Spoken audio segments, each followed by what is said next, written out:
When I went to the doctor for my checkup to see if everything was going okay or if they'd have to induce me, I went in and they told me I was 4 centimeters dilated and having contractions that I didn't know.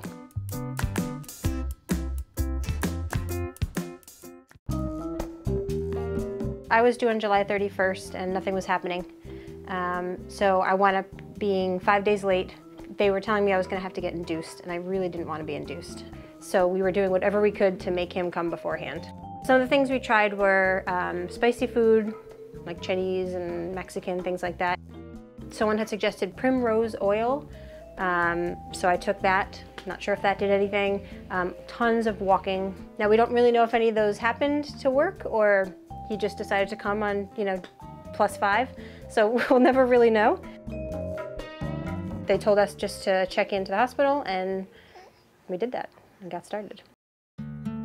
They told me they could let me just get going, and if I'm not progressing fast enough, they would give me the Pitocin.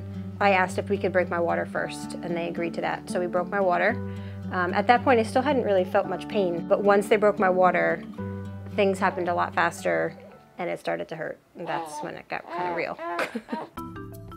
In the beginning, the doctor wasn't there, so they told me I couldn't push, even though my body was telling me, you need to push. And that was probably the most painful thing out of the entire thing, because your body is trying to push this baby out and they're saying, sorry, the doctor's not here, you can't push. So I had to hold him in, kind of. I pushed for probably about 2 hours, maybe an hour and a half, I think it might have been. And sure enough, he came.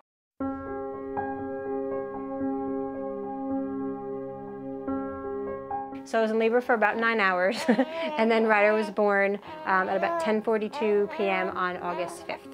All my friends that had babies had kind of prepared me for some of the things that happened during recovery, and so I felt like there were a lot of things that I was ready for, but because I had a 3rd-degree tear, it took a good 6 weeks before I felt like I could walk normal. It was really uncomfortable, and I think it was really hard emotionally because I wanted to be able to be up and taking care of him.